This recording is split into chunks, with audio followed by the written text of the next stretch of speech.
అందరికీ నమస్కారం. తెలుగు కథామాలకు స్వాగతం. సరళి స్వరాలు నవల చదువుకుంటున్నాము. రాసినవారు నందుల సుశీలాదేవి గారు.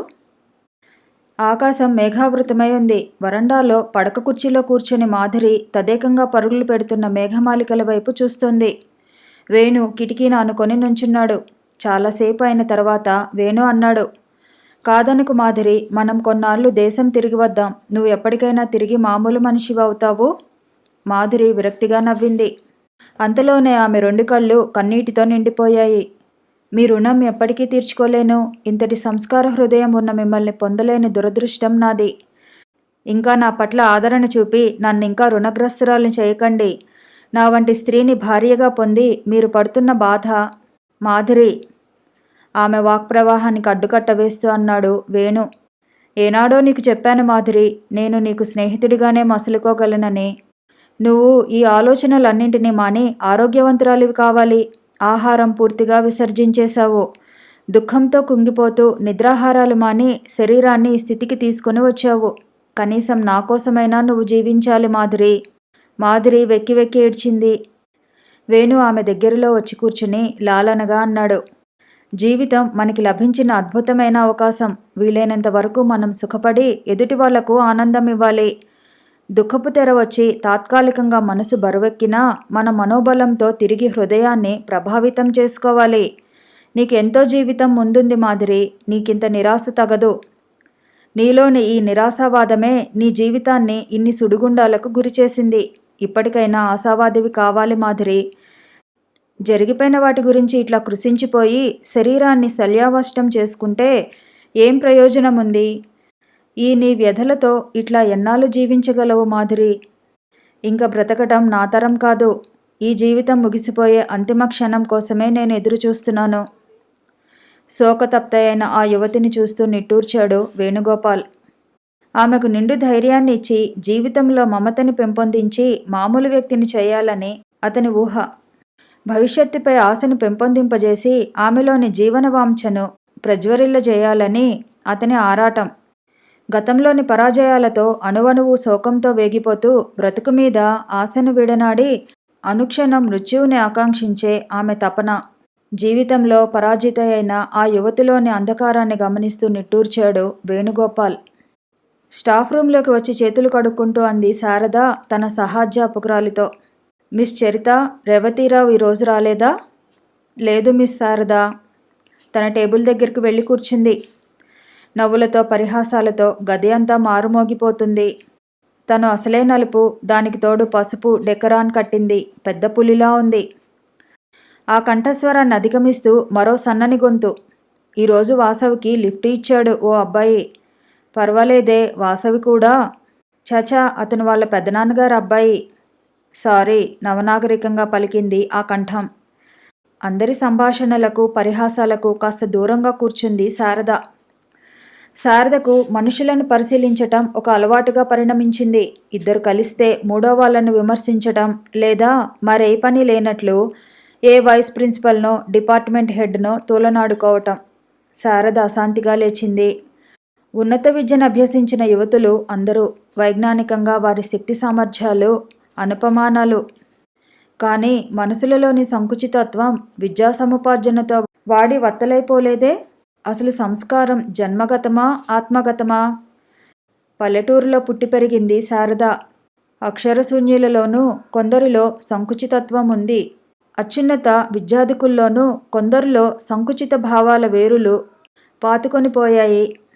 ఎదుటి మనిషిని ఆహ్లాదపరిచే సౌజన్యము, పన్నీరు జల్లు వంటి సంస్కార హృదయము మనిషి ఆత్మానుభవాన్ని అనుసరించే ఉంటాయనే నిర్ణయానికి వచ్చింది శారద. మన ఈ విద్యా విధానాలు, ఈ ఉద్యోగ పరిస్థితులు మానవుణ్ణి స్వార్థపరుడిగా చేస్తున్నాయి. పొర్లిపొంగే స్వార్థంతో తడిసి పెరిగిన విద్యావృక్షం, ఆ వృక్షాన్ని ఆలంబనగా చేసుకుని పెరిగే ఉద్యోగపు సుమలతలు విషగాలులనే వీస్తున్నాయి.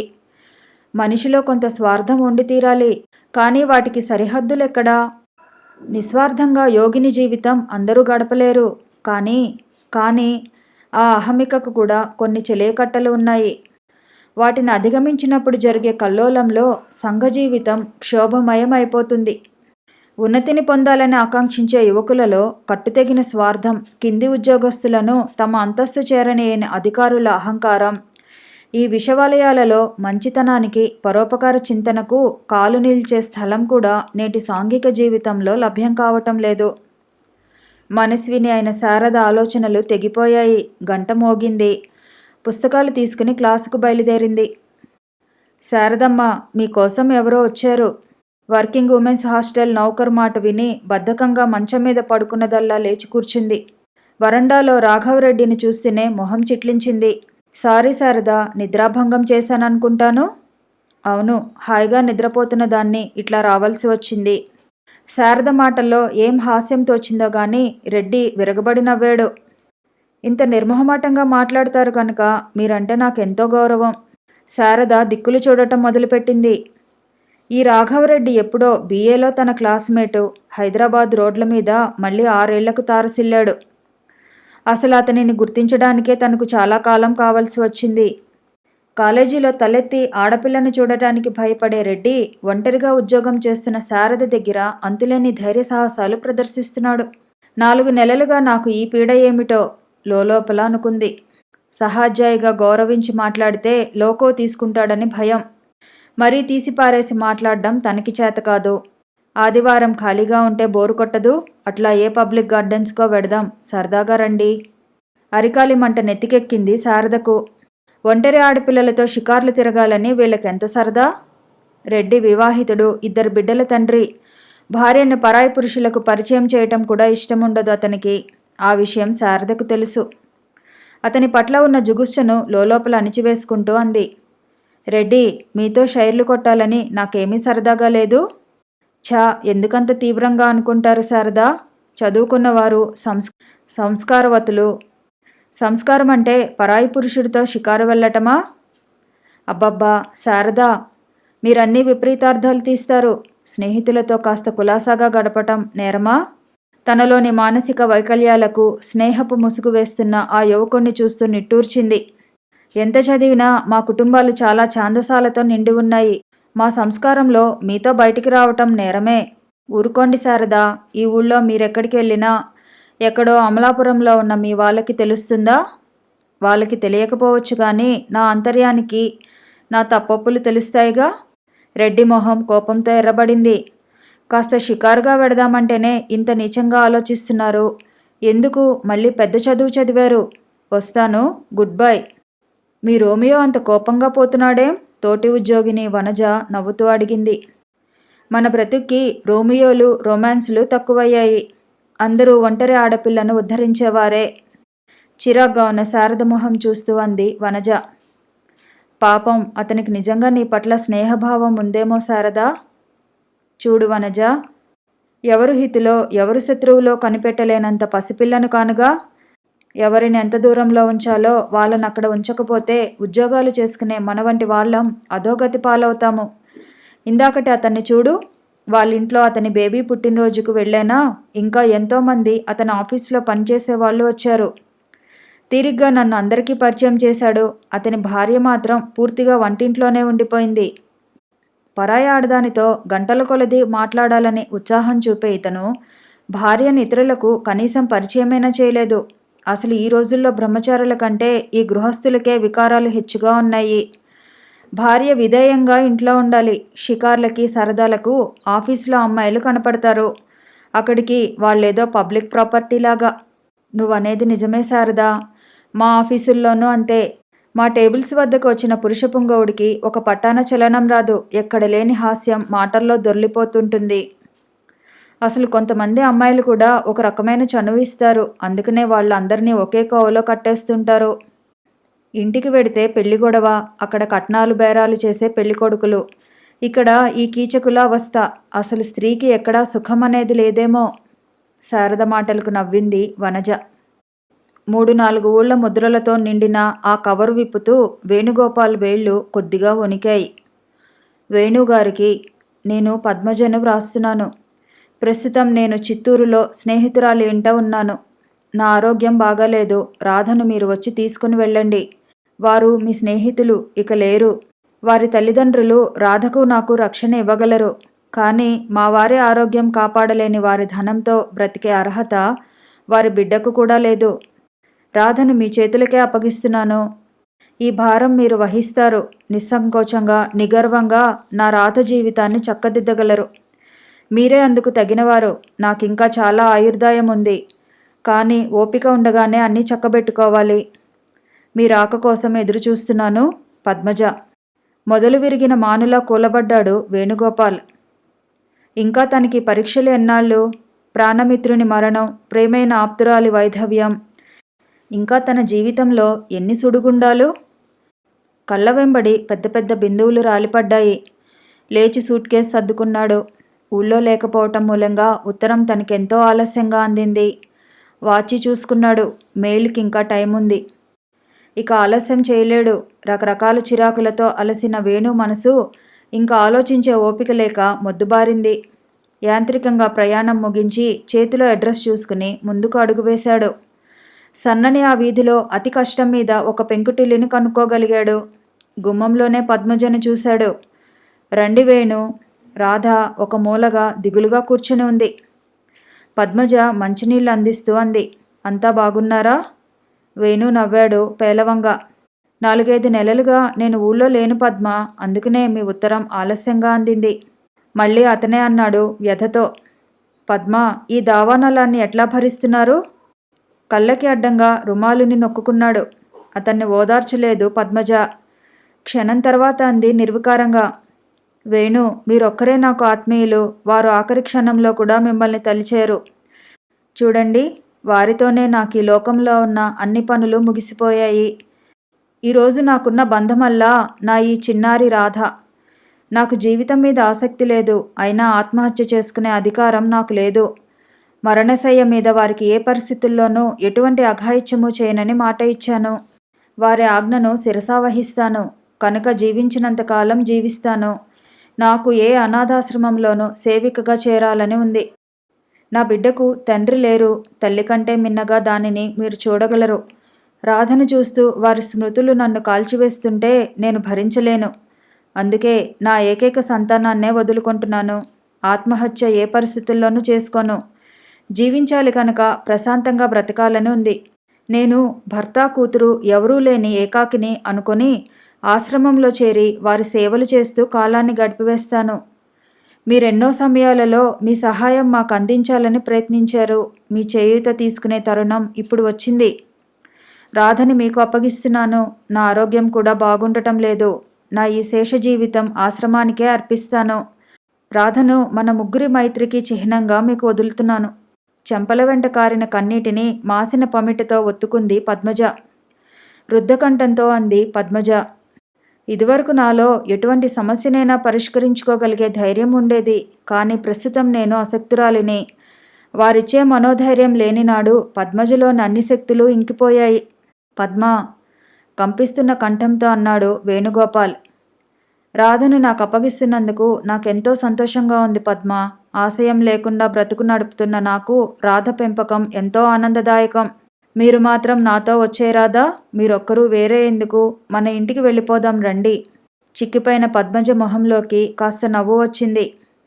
నా రాధ బాధ్యత మీది. నా బరువు బాధ్యతలు ఆ సర్వేశ్వరుడి పాదాలకే అర్పించుకున్నాను. తన జీవితంలో ఏనాడు పద్మజ ఎవరినీ చేయి చాచలేదు. కానీ నా ఈ అభిమానానికి వారి సంతానాన్ని బలి చేసే హక్కు నాకు లేదు. నాకు ఒక్కగానొక్క బిడ్డ. దానిని దూరం చేసుకునే భావన నన్ను నిలువునా దహించి వేస్తుంది. కానీ దాని జీవితం నా ఈ శుష్క వేదాంతాలకి నాశనం కాకూడదు. పద్మజ ఏమీ అయిపోదు. నా గురించి ఆలోచించవద్దు. రాధని మాత్రం తీసుకుని వెళ్ళండి. దగ్గర కూర్చున్న రాధను తన హృదయానికి అదుముకున్నాడు వేణుగోపాల్. పద్మ, మీకే రోజైనా నా అవసరమే కావలసి వస్తే మిమ్మల్ని తప్ప మరెవరిని కోరగలను? మీ మీద నేను ఎంత భారం మోపానో మీకు తెలియదు.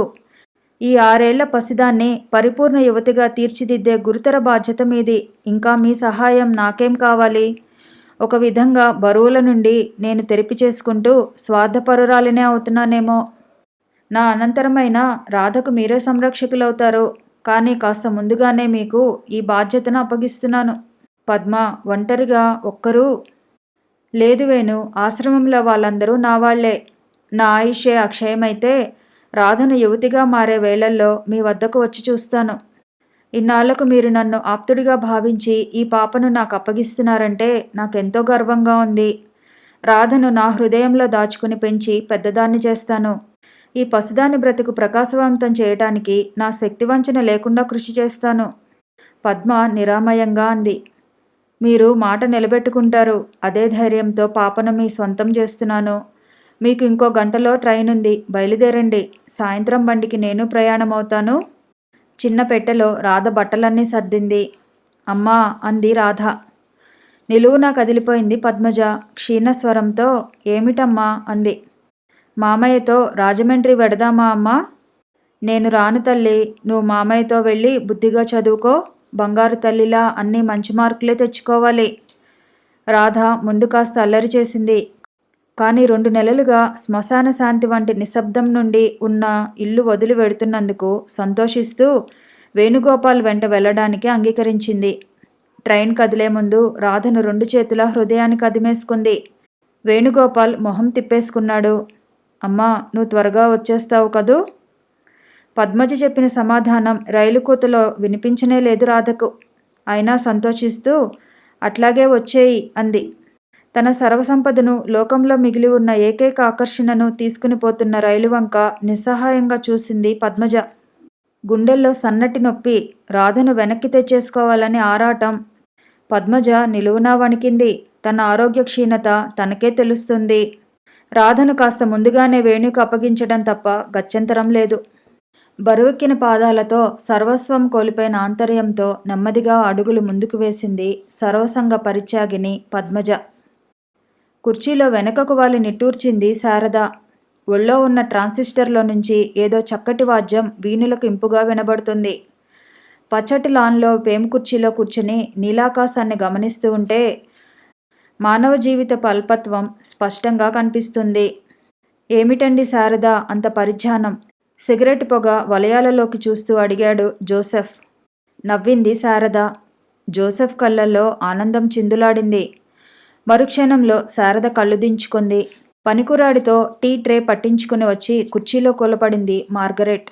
అదేమిటి అంత నిశ్శబ్దంగా కూర్చుండిపోయారు? అన్నయ్య నువ్వేమిటి అట్లా గడ్డగట్టుకొని పోయావు? ఓయ్ శారద ఏ లోకంలో ఉన్నావు అంది కప్పులలోకి టీ వంపుతూ. శారద మరోసారి నవ్వింది. ఏం లేదు మార్జీ.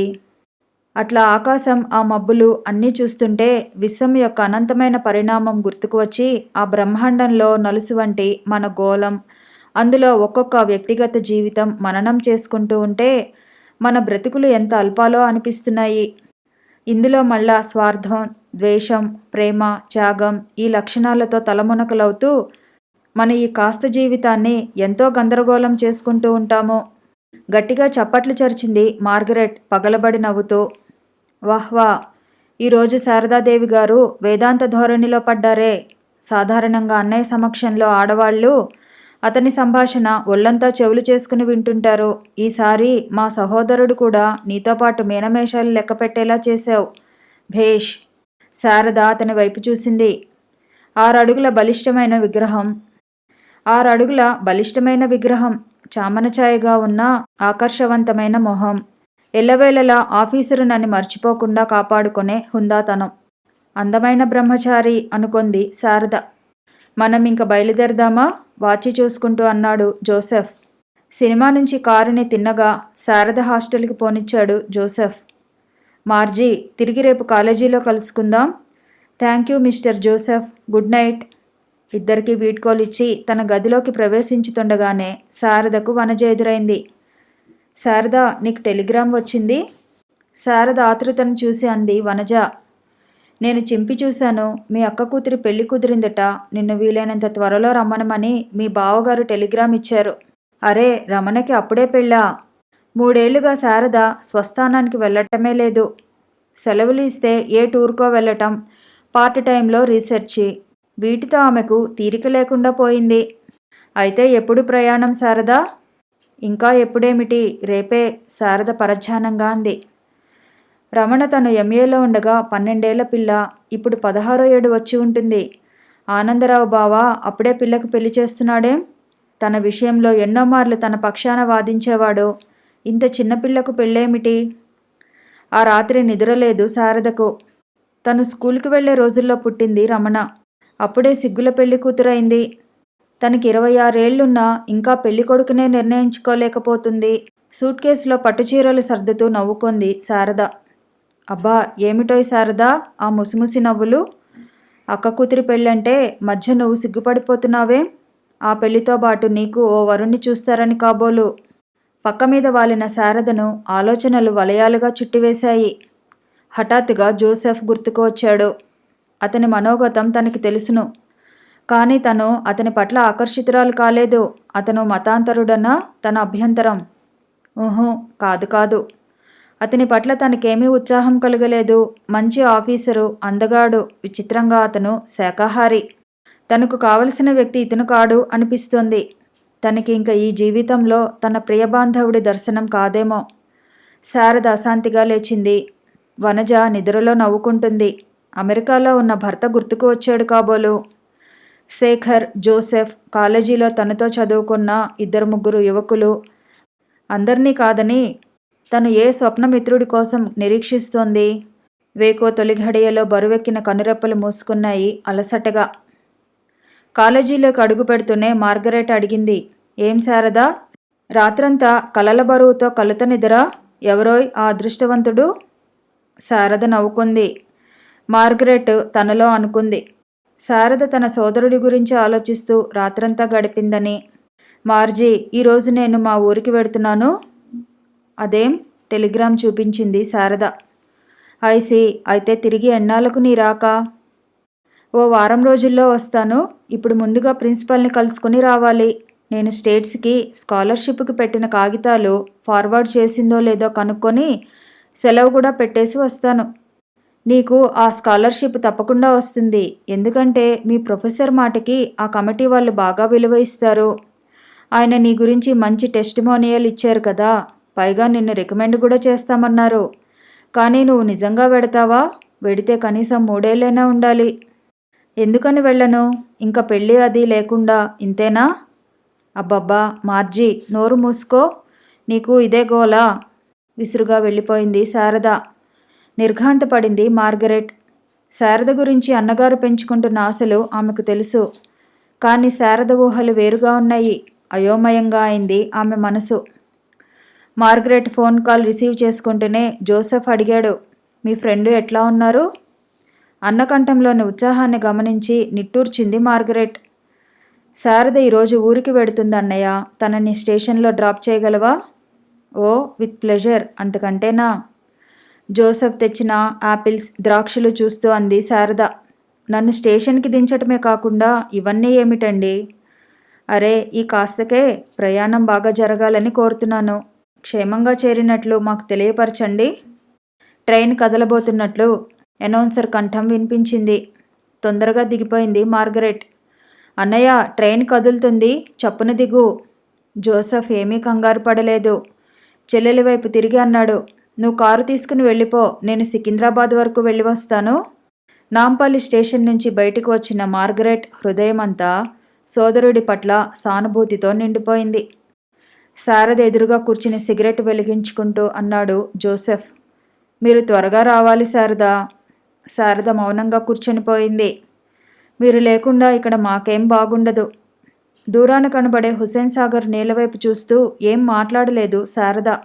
శారదా, నాకు అందంగా మాట్లాడటం రాదు. మీరు నా మనసుని గ్రహించే ఉంటారు. బాధ్యతారహితమైన 20 ఏళ్ల యువకుల ఆలోచనలు కావు మనవి. మనిద్దరం ప్రాజ్ఞులం. మీరు బాగా ఆలోచించుకొని ఓ నిర్ణయానికి రండి. నాకు మీరంటే ఎంతో గౌరవం. నేను మీ వల్ల నిరాకరించబడినా మీ పట్ల నా భావం మారదు. నా అదృష్టాన్ని పరీక్షించుకుంటున్నాను. బాగా యోచించుకొని మంచి నిర్ణయానికి రండి. శారద మనసు ఆర్ద్రమైంది. ఇతని మనసులో తనకెంతటి ఉన్నత స్థానం! సికింద్రాబాద్ స్టేషన్లో దిగిపోతూ చేయి చాచాడు జోసెఫ్. నమస్కరించబోయి విరమించుకొని అతనికి తన చేతిని అందించింది. ఆమె హస్తాన్ని మృదువుగా నొక్కి గుడ్ బై అన్నాడు. ట్రైన్ కదిలిపోయింది. కథ కొనసాగుతుంది. మళ్ళీ కలుసుకుందాము. ఈ వీడియో నచ్చితే లైక్ చేయండి, షేర్ చేయండి, కామెంట్ చేయండి, ఛానల్ని సబ్స్క్రైబ్ చేయండి.